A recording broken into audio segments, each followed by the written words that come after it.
Hola, today we are going to learn about el pretérito perfecto. Today we are going to learn that in Spanish there are three tenses that express actions in the past.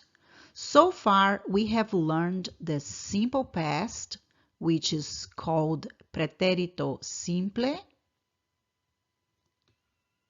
the imperfect, and today we will learn about el pretérito perfecto. Let's take a look at this new tense.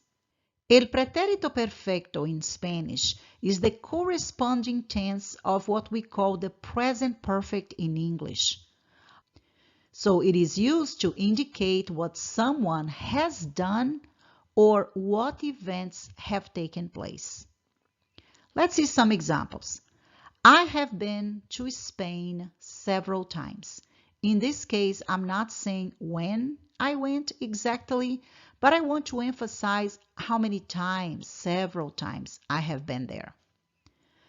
Marta has finished her homework. I have worked at WD for 15 years. So this is a good example too of an event that began in the past and continues in the present. So I still work at WD. That's why I use the present perfect in English. I have worked. In English, there are two parts to the conjugation of the present perfect.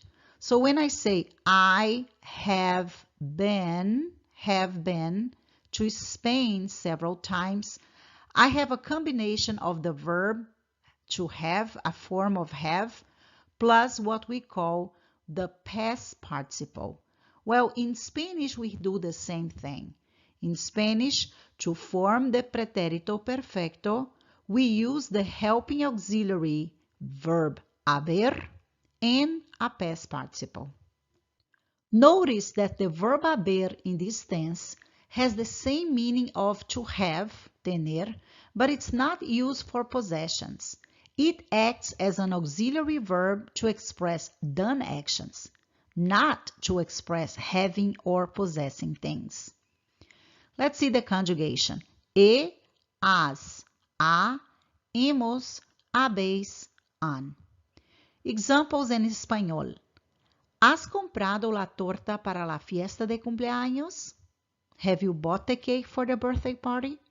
Sí, y también he preparado las tapas. ¿Qué han hecho ustedes hoy? Hemos trabajado mucho. As I said before, el pretérito perfecto is a combination of a form of the verb haber and a past participle. But what is a past participle? Well, in English, for most verbs, the past participle is formed by adding ed or d to the end of the root form of a verb. For example, the past participle of jump is jumped, and the past participle of excite is excited. Nevertheless, some verbs don't follow this rule, and they are quite irregular. For example, the verb to be, in the simple past you say was or were, but in the past participle you're going to say been. I have been. To come, in the simple past we say came, but in the past participle is come. To do, we have did, but the past participle done. To eat, ate, eaten. To make, made, made. It's a repetition. To see, saw, seen, etc. Now, what about in Spanish? How do we form the past participle? Well, to form the past participle in Spanish, all you need to do is to drop the AR, ER, and IR ending of the infinitive of a verb. And if it's an AR verb, you're going to add ado. For example, caminar becomes caminado, he caminado, has caminado, etc. It doesn't change. You keep caminado. If it's an ER or an IR verb, you're going to drop the ER in IR, keep the stem, and you're going to add ido. For example, comer, comido. If I say I have eaten pizza 3 times this week, He comido pizza 3 veces esta semana. Pedir, pedido. Just like in English as we saw before, some participles in Spanish are totally irregular and you need to memorize them. Let's see some examples. Abrir, to open, abierto. Morir, muerto. Hacer, hecho. Escribir, escrito. Decir, dicho. Poner, puesto. Volver, vuelto. Cubrir, cubierto. Descubrir, descubierto. Ver, visto. Romper, roto. Resolver, resuelto. Satisfacer, satisfecho.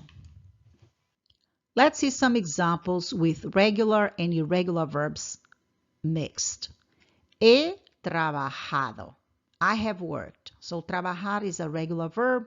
I just drop my AR and I put ado because it ends in AR. Has comido. Comido is also regular. Drop the ER of comer and put ido. Has salido. Hemos visto. Visto is an irregular verb, comes from the verb ver, so I have to memorize that one. Habéis escrito. Another irregular verb, escribir, so I have to memorize escrito. Han hecho. Another irregular one comes from the verb hacer, so hecho. Some verbs change the spelling in the past participle. These verbs are considered still regular in the participle, but they change the spelling by adding an accent mark. The reason is to mark the stressed syllable. But how do we know if a verb needs an accent mark in the past participle? Very simple.